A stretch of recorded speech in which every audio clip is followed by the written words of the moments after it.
राजमहल में राज करने वाली खूबसूरत शहजादी रानी जो खूबसूरत होने के साथ साथ एक नेक दिल की मालिक थी। जब राजमहल में शहजादी की शादी का ऐलान किया गया और शहजादी रानी के लिए शहजादों को बुलवाया गया, हर शहजादा शहजादी रानी को पाने की चाहत लिए आया था।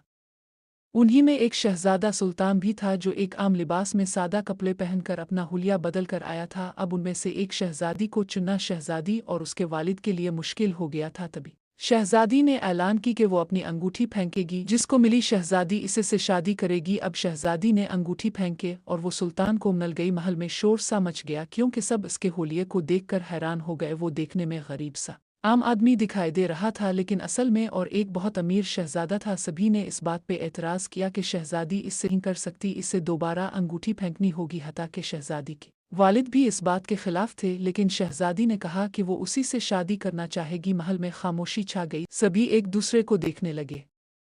अब तो सुल्तान ने हैरान था कि शहजादी इसका हुलिया देखते हुए भी इससे शादी करना चाहती है। सुल्तान को ऐसे ही एक सच्ची हमसफर की तलाश थी। अब इसकी तलाश खत्म हो गई थी क्योंकि रानी अब इससे शादी करने को तैयार थी। अब सभी हैरान और परेशान थे, लेकिन रानी ने अपने वालिद को इस बात के लिए राज़ी किया। रानी के वालिद अब राज़ी हो गए क्योंकि इनके पास जो भी था ये महल खजाना और शाही जिंदगी इनकी रानी का ही था, और अपनी बेटी को शादी के बाद भी एक अच्छी जिंदगी दे सकते थे। वो अपनी बेटी की खुशी चाहते थे। शादी की तैयारी की गई। आखिरकार उनकी शादी का दिन आया। सभी बारात के इंतजार में थे।